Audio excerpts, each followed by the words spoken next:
Actual Reports, second portion. Di kalidad, kag madalong nga mga analisis sa pinakainit na balita sa bilog na probinsya kag nasyon. Actual Reports, second portion. Patas kag balanse nga komentaryo sa mga issues kag mga balita nga nagaapekto sa mga pumuluyo sa adlaw-adlaw nga tanan. Actual Reports, second portion. Upot sa veterano kag respetado nga komentarista, Aksyon Fred Salanga. Karon nga adlaw Miyerkules pitsa 2 nga bulan sang Pebrero tuig 2022. Anano ang mga balita kag isyo nga aton arangkadahon karon nga adlaw. Maretiro na si Commissioner Rowena Guanzon sang Comelec. Sila niya kahapon niya Bongbong Marcos. Abi, ipalayag na, i-deny na nga may kahilabtanan ka sa pagkatrasar sang resolusyon angot sa imo kaso nga disqualification. Nya kabalo ka, hindi kita kuntanay mo kag sa pamilya mo. Ano ining report sang Blue Ribbon? Oy, si Presidente Rodrigo Duterte, Health Secretary Duque, daw ang report sang Blue Ribbon, daw may ara kamo nga pagtraidor sa publiko. Sa anong rason, daydayon ta inakaron. Subong man, pila ka mga balita lokal ay isumiter pagali kay Presidente Rodrigo Duterte ang aprobado nga hagda sa ginaduso nga pagtukod sang CHED Provincial nga opisina. Ining atong mga balita kag isyo idulong sa inyo sang D3.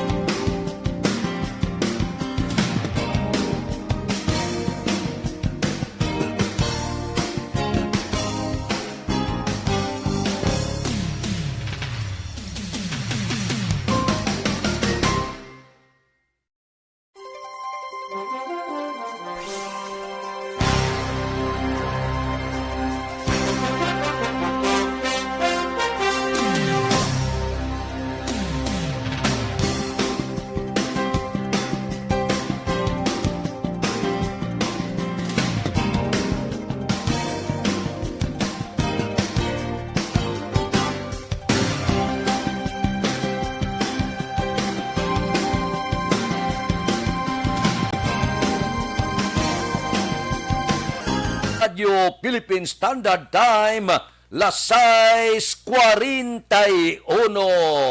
Retiro na karong adlaw si Commissioner Rowena Guanzon. Siling kahapon ni Guanzon hinangkat niya si Bongbong Marcos nya abi issue ka sang statement nga wala ikaw sang kailabtanan sa pagkaatrasar sang resolusyon sang disqualification nga kaso. Amo ining palayag ni Commissioner Rowena Guanzon. Sila niya hatag ka statement kag ining nagakatabo subong hindi lang gani nga pahog sa kabuhi mo, pahog man sa kabuhi ko bangod sa akon mga expose. Ya ko sa bagay hindi man kita kasumpong kag sa pamilya mo. Kahit kung hambalon ta niya, imuutod la classmate ko man sa UP College of Law. Yang akon lang niya, nga dapat ipalayag mo kung bala may kahilabtanan ka o kung wala sining atrasado nga pagpagwa sang resulta sang kaso nga disqualification. Kay kung hindi ini malubad, kag kung magdalom pagid ang isyo, posible nga madamo pa sang magkalaumid nga mga personalidad kilalang kilala sa pungsod Pilipinas. Purti ini nga pitik ni Commissioner Rowena Guanzon kung matabo ini nga ibulgar niya ang mga ngalan at sigurado gid manaog siya sa kasaysayan sang Comelec first time nga may isa ka commissioner nga nagpagwa sining aligasyon posible pwede maimpluwensyahan ang pipila kung hindi gimantanan nga mga komisyoner sang COMELEC. Dapat amo ining bilin nga ligasiya ni Guanzon paagi sa pag-expose sa mga tao sa likod sining aligasyon nga naga-impluwensya sa COMELEC. Labi na gid kay nagahilapit na ang eleksyon sa bulan sang Mayo. Kung i-expose ni Guanzon ang ngalan, amo ining pinakainit nga expose nga mahimo bantayan sa bilog nga Pilipinas kag bilog nga kalibutan. Kag manao giniya sa kasaysayan si Guanzon sa palaabuton pagid nga mga eleksyon nga may isa ka komisyoner nga nag-expose kung matuod ang aligasyon sining kung hindi ginman binayranay impluensyado sang mga dalagko kag manggaran nga politiko ang pila ka miyembro sang COMELEC, labi na gid ang mga komisyoner. Aksyon Radio Philippine Standard Time, las 6:45. Mabalik kami pagkatapos ini.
Bangod sa pamahog sing COVID-19 pandemic, madamo sing kompanya kag local government unit ang nagpatuman sang work from home sa ilang mga empleyado. Naga-work from home kung naka-close contact sa nagpositibo sa virus o kung mismo nagpositibo sa COVID-19. Madamo sang benepisyo ang mahatag sang work from home, pero hindi naton malikawan nga ma-bored kag ma-stress bangod sa sini nga setup sa masobra na isa ka tuig nga pagpakiaway sa COVID-19. Base sa pagtuon sa United Nations International Labor Organizations, nagatugas sing stress ang tuman niya pag-usas ng gadgets kangay sa cellphone kag computer. Gani, iyaring tila ng mga poslano nga action tips sa mga nag-work from home. Una, mag-set up sa workspace sa mga balay sa tuyo nga makafocus sa imong trabaho. Ang workspace ay hindi kinahanglan nga dako nga kwarto, ang importante, komportable ka sa imong trabaho. Matapos ang pila ka oras nga nagapungko ka mag-computer, dapat may tion nga mag-stretching agud malikawan nga ma-strain ang imong likod o konliog. Time management. Manghimo sa imong mga time schedule kag mga talapuson nga trabaho para mangin organisado. Magkaon sa husto nga tion, labi na ang pamahaw kag pilion mga pagkaon nga maka-boost sa imong memory, concentration kag alertness kaangay sa pumpkin seeds kag dark chocolate. Kung mayara sa mga online meetings, advance sa ipahibalo sa imong mga upod sa balay, agud malikawan ang mga disturbo. Ang pigaw nga internet connection ang makatugas sa stress, gani ipreparar ang backup kaangay sa ibang network na may maayong signal para sa mobile data. Take a few breaks. Ini sa tuyo nga hindi ma-drain ang imong brain, maghampang sa imong pet o kung magpumati sa music. Sa tion nga may concern kag problema, ipabalo sa imong team leader o kung sa boss para masolusyonan. Sa work from home nga setup, ikaw ang may uyat sa imong nga oras. Makasave ka sang plete, makasave ka sang pagkaon, makasave ka sang kwarta, kag makaupo no pa ang imong pamilya. Ang work from home ay may madamo nga hangkat, pero mas madamo sa gihapon ang mahatag nga benepisyo. Ini si Aksyon Dorel Cabato para sa Action Tips, una sa balita, una sa aksyon sa Bacolod, Aksyon Radio. Ang elementary nga evacuation center na concern din baha man. Uy. Kaya Kaya pinagaman apat evacuation pumansaka ang tubig. Actually, ikaw po Di ba medyo mataas na ang tubig, so ginaulat natin nga passing para nag-traffic to or nag-traffic dito sa sulod ang Mang continuous rain ang nag-subject sa factor sa pagsaka sa sining tubig sa subong. Ang Pilipinas sa mayroon sa early warning system para mahibaluan ang lakas ng panahon. Gani, wala sa rason nga hindi kita makapreparar karon ni rainy season. Yari ang pila ka mga action tips nga dapat mo may baluan. Kung nagapuyo sa lugar nga masabi ginabaha, mag-monitor sa balita para sa anunsyo sa pag-asa sa lakas ng panahon.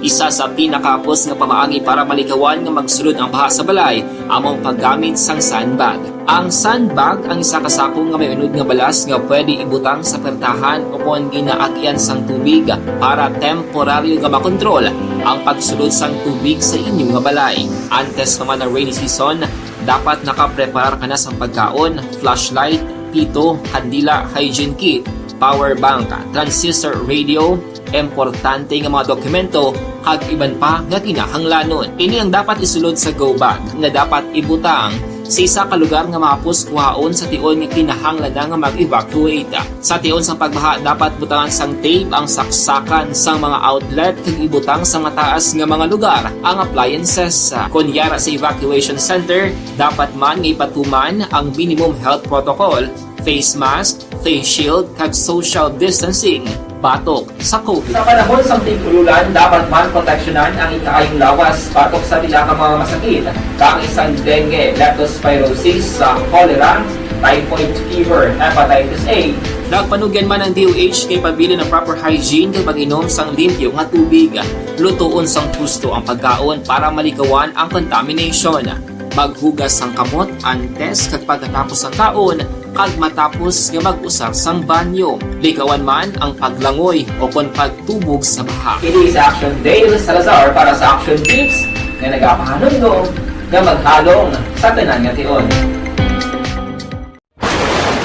Good day everyone! Ako balik si Ann Defensor of Action Right. Ribbon sa Parmalidil Porte.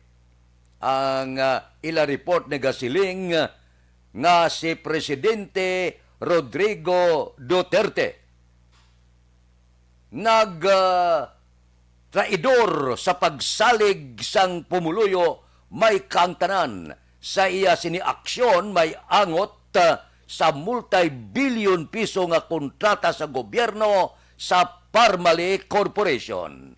Matulutigdas ni nga report. 113 kapahina partial para nga report. Ang komitiba nagrekomendar plunder, grap kag iban pa nga kriminal administratibo nga kaso hindi lang kay Presidente Rodrigo Duterte, lakip na kay Health Secretary Francisco Duque III, anay mga opisyal sang gobyerno, Parmali Pharmaceutical Corporation nga mga executive. Porte ini, hindi ini arang-arang nga klase sang report sang Blue Ribbon. Siling nila, bangod si Presidente Rodrigo Duterte, hindi pa mapasakaan kaso durante nga siya pa ang nagapungko nga presidente. Suno sining panel ang panumbungon bato kay Presidente Rodrigo Duterte, balasahon pagkatapos manaog siya sa pwesto. Bao, puwerte. Wala pa kapanaog si Presidente Rodrigo Duterte, may nagahulat na nga mga pandumbungon kag akusasyon. Bangod suno sa ila, isa siya sang nag-appoint sang tanan nga mga personalidad nga nag-approve sining transaksyon nga ginproteksyonan niya nga klaro na nga nadakpan sa krimen batok sa pumuluyo. Ibangod sini si Presidente Rodrigo Duterte ipasakaan kaso kung ini siya manaog na sa pwesto. Puwerte, hindi ito pwede ba pasakaan kaso kay may immunity pa si Presidente Rodrigo Duterte. Pero siling sang Blue Ribbon Committee, kung manaog ka na sa pwesto, asod-asod nga kaso ang atubangon mo. Ano ayhan ang reaksyon sa presidente? Pamatian ta. Kaya sigurado yung mag-amuni nga mga report, wala niya ga pahimunong ang presidente. Sigurado may ibalos ini siya nga palayag. Bantayan ta ini. Action!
Bangod sa pamahog sing COVID-19 pandemic, madamo sing kompanya kag local government unit ang nagpatuman sang work from home sa ilang mga empleyado. Naga-work from home kung naka-close contacts na nagpositibo sa virus o kung mismo nagpositibo sa COVID-19. Madamo sang benepisyo ang mahatag sang work from home, pero hindi naton malikawan nga ma-bored kag ma-stress bangod sa sini nga setup sa masobra na isa ka tuig nga pagpakiaway sa COVID-19. Base sa pagtuon sa United Nations International Labour Organizations, nagatugas sang stress ang tuman niya pag-usas ng gadgets kangay sa cellphone kag computer.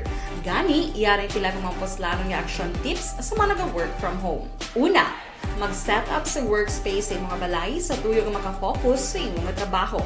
Ang workspace ay hindi kinahanglan nga dako nga kwarto, ang importante, komportable ka sa imong trabaho. Matapos ang pila ka oras nga nagapungko ka mag-computer, dapat may tion nga mag-stretching agud malikawan nga ma-strain ang imong likod o konliog. Time management. Maghimo sa imong time schedule kag mga talapuson nga trabaho para mangin organisado. Magkaon sa husto nga tion, labi na ang pamahaw kag pilion mang pagkaon nga maka-boost sa imong memory, concentration kag alertness kaangay sa pumpkin seeds kag dark chocolate. Kung mayara sa mga online meetings, advance nga ipahibalo sa imong mga upod sa balay, agud malikawan ang mga disturbo. Ang pigaw nga internet connection ang makatugas sa stress, gani ipreparar ang backup kaangay sa ibang network na may maayong signal para sa mobile data. Take a few breaks. Ini sa tuyo nga hindi ma-drain ang imong brain, maghampa sa imong pet o kung magpumati sa music. Sa tion nga may concern kag problema, ipabalo sa imong team leader o kung sa boss para masolusyonan. Sa work from home nga setup, ikaw ang may uyat sa imong nga oras. Makasave ka sa plete, makasave ka sa pagkaon, makasave ka sa kwarta, kag makaupo no pa ang imong pamilya. Ang work from home ay may madamo nga hangkat, pero mas madamo sa gihapon ang mahatag nga benepisyo. Ini si Action Daughter Cabato para sa Action Tips, una sa balita, una sa aksyon, sa Bacolod, Aksyon Radio.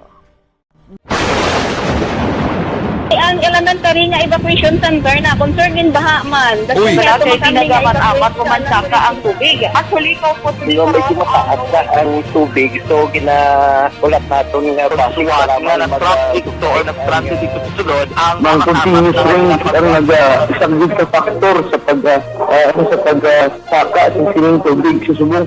Ang Pilipinas sa maya sa early warning system para mahibaluan ang lakat sa panahon.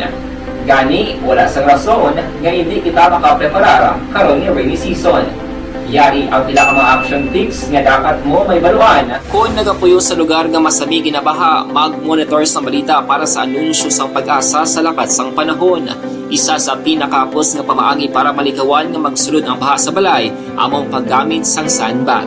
Ang sandbag ang isa ka sako nga may unod nga balas nga pwede ibutang sa pertahan upon ginaagyan sang tubig para temporaryo nga makontrol ang pagsulod sang tubig sa inyong nga balay. Antes naman ng rainy season, dapat nakapreparar ka na sa pagkaon, flashlight, pito, kandila, hygiene kit, power bank, transistor radio, importante nga mga dokumento kag iban pa nga kinahanglanon. Ini ang dapat isulod sa go bag nga dapat ibutang sa isa ka lugar nga mapus kuhaon sa tion nga kinahanglan nga mag-evacuate. Sa tion sa pagbaha dapat butangan sang tape ang saksakan sang mga outlet kag ibutang sa mataas nga mga lugar ang appliances. Kunyara sa evacuation center, dapat man nga ipatuman ang minimum health protocol, face mask, face shield kag social distancing batok sa COVID. Sa panahon sa tig-ululan, dapat man proteksyonan ang ikaayong lawas batok sa pinaka mga masakit, kang isang dengue, leptospirosis, cholera, typhoid fever, hepatitis A. Nagpanugyan man ang DOH kay pabili ng proper hygiene kay pag-inom sang limpyo nga tubig. Lutuon sang husto ang pagkaon para malikawan ang contamination. Maghugas sang kamot antes kag pagkatapos ang kaon kag matapos nga mag-usar sang banyo. Likawan man ang paglangoy o kon pagtubog sa baha. Kini sa Action Dale Salazar para sa Action Tips nga nagapahanundong nga maghalong sa tanan nga tion. Philippine Standard Time last city, isabit ko lang makadali ang pila ninyo ka mga pamangkot bahin bala sining mga tarp, propaganda materials nga ginapang baklas subong.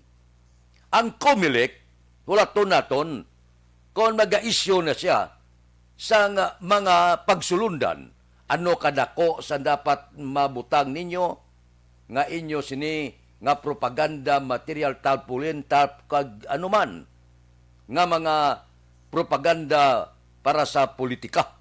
Kundiin nga lugar, common nga lugar, nga butangan ninyo, may issue sina ang COMELEC, no? Sabat bala sa pamangkot sa ako nabyan. Nyati kon pertikalagpad iya sang mga tarp nga ginabutang karon nga makita naton sa mga lugar sa dalagko nga mga building sa pila ka mga kabalayan. Ina iya kon itapik dira kag ang nagapanag-iya sang building sugot nga tapikan ang building ya sang propaganda material sang politiko ti hindi man na iya makaltas ang COMELEC. Kay may panugot sa balay, sa building, kag pribado nga mga lugar. Ibutang nila sa tubangan na balay, ti ilan iya kinamatarong. Kaya nagsugot ang tagsa kabalay nga butangan sa mga tarp kag propaganda materials. Ang nakita niyo lagko nga mga building, pamangkutan yung COMELEC, kay sa ako niya personal nga opinion, posible, magliso man, nga kon ang isa ka building, isa ka balay, establishmento komersyal, nga ang tag-iya sugot nga butangan nyo sang inyo sini mga material, wala rason nga kaltason ina. Kay may ara panugot mo sa building, lugar nga butangan ninyo sang inyo mga tarp kag sang inyo mga political materials. Amo ina nga, kung magbutang ka mo sa inyo sini mga material politika, lisensya gid. Kag kung may panugot sa balay, building, kag establishmento, wala rason nga kaltason ina, kay personal, kag private ina iya nga building, kag balay, kag may pahanugot nga butangan sang inyo propaganda materials. Action Radio Philippine Standard Time, last city 2. Mabalik kami pagkatapos ini. Life Extension.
Bangod sa pamahog sing COVID-19 pandemic, madamo sing kompanya kag local government unit ang nagpatuman sang work from home sa ilang mga empleyado. Naga-work from home kung naka-close contacts na nagpositibo sa virus o kung mismo nagpositibo sa COVID-19. Madamo sang benepisyo ang mahatag sang work from home, pero hindi naton malikawan nga ma-bored kag ma-stress bangod sa sini nga setup sa masobra na isa ka tuig nga pagpakiaway sa COVID-19. Base sa pagtuon sa United Nations International Labour Organizations, nagatugas sing stress ang tuman niya pag-usas sing gadgets kangay sing cellphone kag computer. Gani, iyaring tila ng mga poslanong nga action tips sa mga nag-work from home. Una, mag-set up sa workspace sa mga balay sa tuyo nga makafocus sa imong nga trabaho. Ang workspace ay hindi kinahanglan nga dako nga kwarto, ang importante, komportable ka sa imong nga trabaho. Matapos ang pila ka oras nga nagapungko ka mag-computer, dapat may tion nga mag-stretching agud malikawan nga na-strain ang imong nga likod o konliog. Time management. Maghimo sa imong nga time schedule kag mga tarapuson nga trabaho para maging organisado. Magkaon sa husto nga tion, labi na ang pamahaw kag pilion mapagkaon nga maka-boost sa imong memory, concentration kag alertness kaangay sa pumpkin seeds kag dark chocolate. Kung mayaras mga online meetings, advance na ipahibalo sa imong mga upod sa balay, agud malikawan ang mga disturbo. Ang pigaw nga internet connection ang makatugas sa stress, gani ipreparar ang backup kaangay sa ibang nga network na may maayong signal para sa mobile data. Take a few breaks. Ini sa tuyo nga hindi ma-drain ang imong brain, maghampang sa imong pet o kung magpumatit sa music. Sa tion nga may concern kag problema, ipabalo sa imong team leader o kung sa boss para masolusyonan. Sa work from home nga setup, ikaw ang may uyat sa imong nga oras. Makasave ka sa plete, makasave ka sa pagkaon, makasave ka sa kwarta, kag makaupo no pa ang imong pamilya. Ang work from home ay may madamo nga hangkat, pero mas madamo sa gihapon ang mahatag nga benepisyo. Ini si Action Dorel Cabato para sa Action Tips, una sa balita, una sa aksyon, sa Bacolod, Aksyon Radio. Ang elementary nga evacuation center na concern din baha man. Uy, Wala kay ginagaman amat kumansaka ang tubig. Actually, ikaw po Hindi ko medyo mataas na ang tubig. So, ulat natin nga Siwat nga ng traffic to or nag-traffic dito sa sulod ang Mang continuous rin ang nag-isang sa factor sa pagsaka sa sining tubig. City size, happy birthday anay kay Judge Nap Diamante. Standby na sa aton Aksyon Balita Morning Edition upod kita. Kay Aksyon Boy Duran kag Aksyon Dorel Cabato. Mga kaaksyon sa diin ka man sa Pinas, labuton ka sa ngamon balita kag serbisyo. Sama-sama tayo Pilipino. Una sa balita, una sa aksyon, sa Bacolod, Aksyon Radio.